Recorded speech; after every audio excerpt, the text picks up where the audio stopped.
Hello दोस्तों, आप सभी का अपनी ज्ञान क्लासेस में आप सभी का स्वागत है। आज अपन जो राजस्थान की पॉलिट्री होती है उस पॉलिट्री के अंदर एक टॉपिक आता है जिस टॉपिक का नाम है राजस्थान लोक सेवा आयोग। आज इसके बारे में अपन अध्ययन करने वाले हैं। इस लोक सेवा आयोग को अपन रट के नहीं, याद ट्रिक के माध्यम से, इसके शब्दों के माध्यम से पूरा इसको पढ़ने का प्रयास करेंगे। इसके अनुच्छेद, भाग, इन सब को अपन एक लोकसभा सीटों के माध्यम से कैसे याद कर सकते हैं, ये इसमें आज सीखेंगे। अपन सबसे पहले बात करें कि राजस्थान की लोकसभा सीटें, तो राजस्थान की लोकसभा सीटें होती है 25। तो राजस्थान की लोकसभा सीटें कितनी है, यानी आपको अनुच्छेद और भाग इस राजस्थान की लोकसभा सीटों के माध्यम से ही याद करने, रटने की कोई आवश्यकता नहीं है। तो लोकसभा सीटों की बात करें,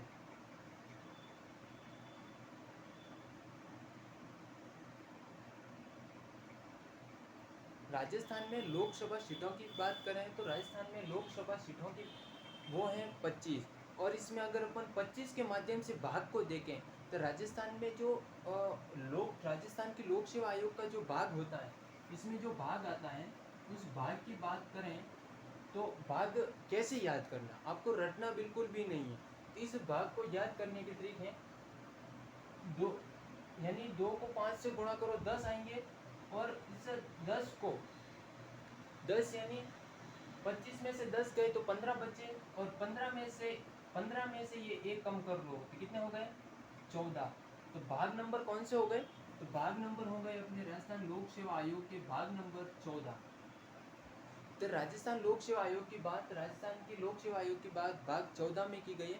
और इसके अगर अपन आर्टिकल्स की बात करें यानी इसके अनुच्छेद की बात करें तो इस अनुच्छेद को इसी तरह से याद करेंगे। आपको 3 तो सब आगे लिखना ही है। अनुच्छेद, अनुच्छेद, अनुच्छेद की बात करें तो आपको 3 तो लिखना ही है।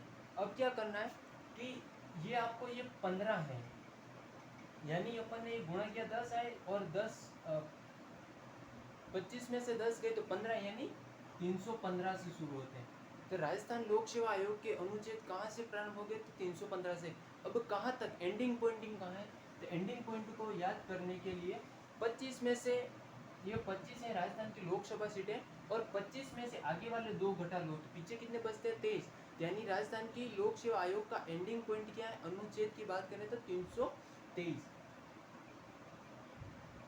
आपको इस लोकसभा सीटों के माध्यम से, राजस्थान की लोकसभा सीटों के माध्यम से आपको अनुच्छेद और भाग याद हो गए होंगे।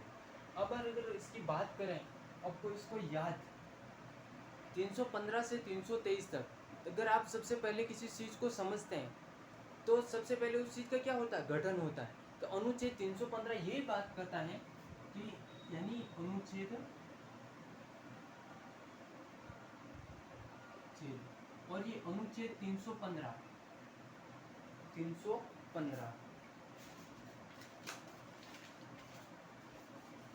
अनुच्छेद 315, और ये 315 जो बात करता है कि राजस्थान लोक सेवा आयोग है, इस लोक सेवा आयोग का गठन, इस गठन के बारे में इसमें बात कही गई हुई है। तो राजस्थान की लोक सेवा आयोग की गठन की बात, इसमें किसकी बात कही गई है, गठन की बात कही। आपको कोई गठन होगा तो गठन के बाद आपको हमेशा क्या करेंगे, आप कहीं समूह बनाएंगे। तो समूह बनाएंगे, सबसे पहले किसी समूह बनाने के बाद आप उसमें से एक व्यक्ति को खड़ा करते हैं, यानी उसकी क्या करते हैं, नियुक्ति करते हैं, आज से ये काम तेरे ऊपर सौंप दिया जाएगा। तो 316 अनुच्छेद याद रखो, अनुच्छेद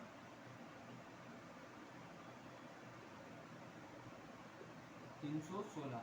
और अब गठन हो गया तो गठन के बाद हमेशा क्या होगी, नियुक्ति। तो नियुक्ति कौन करता है, नियुक्ति। तो इसमें बात किसकी कही गई है, नियुक्ति की।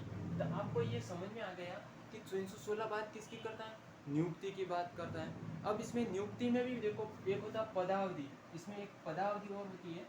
पदावधि की बात करें, इस पदावधि, और इस पदावधि में पहले क्या थी कि सबसे पहले इसमें जो पदावधि थी वह पदावधि थी 660 थी, यानी 6 साल का कार्यकाल होता था, और 60 साल की अगर पूर्ण हो चुके हैं उसके उन अध्यक्ष की अगर 60 साल की एज हो चुकी है तो उनको पद से पहले हटाया जाए।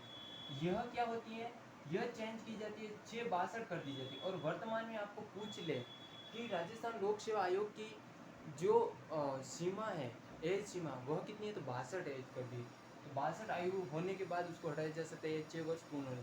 तो यह संविधान संशोधन हुआ, क्या हुआ, तो संविधान संशोधन। तो यह संविधान संशोधन कौन से नंबर का हुआ, तो यह संविधान संशोधन हुआ 41वां नंबर। कौन सा नंबर हुआ, 41वां नंबर, आपको याद रखना। और 41वां संविधान संशोधन हुआ यानी कौन से नंबर का हुआ, 41वां, और कब हुआ, 1976 में हुआ।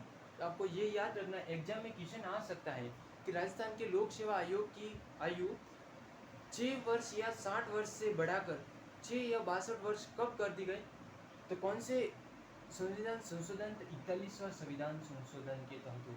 और कब हुआ था, 1974 में। ये बात आपको याद रखनी। अब आता है अनुच्छेद 317, अनुच्छेद 317, यानी आपको समझना, 17 होता वहाँ हमेशा क्या होता, खतरा होता। खतरा होता है यानी हमेशा आपको बर्खास्त हो सकता है, निलंबित हो सकता है। ये राजस्थान लोक सेवा आयोग यानी आईएएस के अंडर का होता है। हमेशा किसके अंडर का होता है, आईएएस के अंडर का होता है। हमेशा इसको क्या होता है, कोई कदाचार करता है किसी व्यक्ति पर, कदाचार यानी उस पर बुरा बर्ताव करने के कारण उसको क्या हटाया जाता है, पद से हटाया जाता है। तो पद से हटाने का कार्य कौन करता है, तो राज्यपाल करता है। और जेपीएस होता है, एक होता है आरपीएस यानी राजस्थान लोक सेवा आयोग, Rajasthan public commission, service commission, और एक जॉइंट यानी संयुक्त। तो इसमें जॉइंट में तो राष्ट्रपति होता था और एक राजस्थान में कौन होता था, तो राज्यपाल होता था। इसमें बात हमेशा बर्खास्त व निलंबन की होती है। किसकी करनी थी, बर्खास्त व निलंबन, निलंबन। तो इसमें दो चीज़ों की बात की गई है, 317 और 317 में बर्खास्त व निलंबन की बात कही गई है। तो आपको यही याद रखना है कि राज्यपाल लोक सेवा आयोग, अपन ने राजस्थान के लोक सेवा आयोग होते हैं, उस लोक सेवा आयोग को लोकसभा सीटों के माध्यम से किस तरीके से याद किया। आपको ये भी रटने की जरूरत नहीं पड़ी। पहले क्या था, गठन होता है, गठन होने के बाद इसको क्या होती है, नियुक्ति होती है। नियुक्ति होने के बाद इसके, अभी तो वो कोई बुरे बर्ताव करता है, तो बुरे बर्ताव तो उसको इसके क्या कर रहे हैं, बर्खास्त कर रहे हैं, उसको हटा रहे हैं ऊपर से। आपको लोकसभा सीटों से मैंने याद करा दिए राजस्थान लोक सेवा आयोग। तो धन्यवाद। कल नेक्स्ट वीडियो में अपन 317 तक अपन ने अनुच्छेद पढ़ लिए, अपन 318 से 323 तक याद करने का प्रयास करेंगे। तो इसी वीडियो के साथ आप बने रहें। धन्यवाद, सो मच, वेलकम।